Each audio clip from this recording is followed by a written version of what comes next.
Kumusta? Gayon, pag-uusapan natin ang isang training manual ng mga Kristiyano na tumatalakay sa mga prinsipyo ng ebanghelismo. Bubuklatin natin ang mga idea at estratehiya sa likod nito.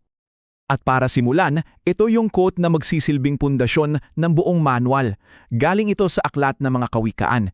Ito, kumbaga, ang North Star, yung pinaka-guide ng lahat ng aral na tatalakayin natin. So, heto yung magiging takbo ng usapan natin.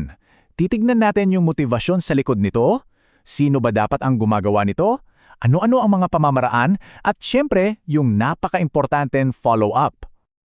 Okay, simulan natin sa pinakaugat ng lahat. Bakit nga ba ito itinuturing na pinakapantas na desisyon ayon sa manual? Ang sinasabi dito, simple lang. Para sa isang Kristiyano, pagkatapos daw ng kaligtasan, ang kasunod na pinakamatalinong hakbang ay ang maging soul winner. Bakit?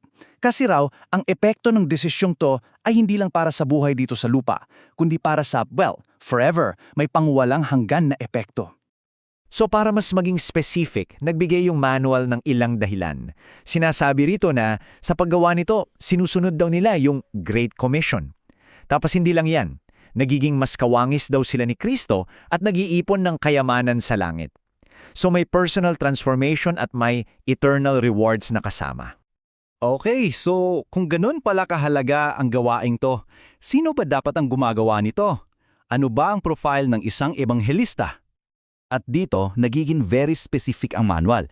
Hindi lang daw sapat na meron kang paniniwala. Ang isang soul winner ayon sa kanila ay isang taong aktibo at may layuning naghahanap ng mga pagkakataon.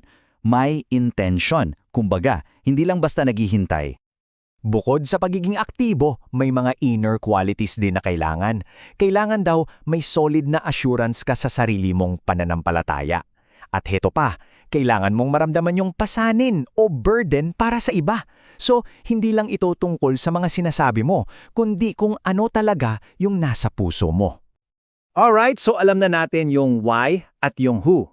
Ngayon, paano naman? Paano ba ito ginagawa? Dito na papasok ang isang napaka-powerful na metaphor na ginagamit nila. Mamalakaya ng tao o fishers of men. Sigurado pamilyar kayo dyan. Ito yung ginagamit na framework ng buong manual. Ang galing, di ba? Kasi isang bagay na mukhang komplikado, ginagawang simple at relatable gamit ang analogy ng pangingisda. At hindi lang yan basta analogy ha, hinihimay-himay talaga ito into actionable steps. Parang isang playbook. Tingnan nyo, pumunta akong nasaan ang mga isda. Makes sense, di ba? Hindi ka naman mangingisda sa desierto. Hanggang sa dulo, huwag hayaang makawala ang isda. Napaka-importante niyan. So mula sa metaphor, punta naman tayo sa mga actual tactics. May mga specific na pamamaraan silang tinuturo at ang ginagamit nilang pinakahalimbawa ay isang sikat na kwento mula sa Biblia. Ito nga yung kwento ni Jesus at ng babaeng Samaritana. Bakit ito ang classic case study? Kasi rito raw ipinakita kung paano lampasan yung iba't ibang klase ng hadlang. Cultural, religious, personal. Lahat yan tinawid para lang makakonekta sa isang tao. So ang aral dito, paano dalhin ang isang ordinaryong usapan sa isang mas malalim at espiritual na usapan. At pagdating sa mismong paglapit, may dalawang pangunahing approach na tinuturo. Una, yung friendship approach, kung saan, pagkakaibigan muna, build trust. Tapos, meron din namang confrontational approach. Ito, mas direct ka, walang paligoy-ligoy, diretso sa issue.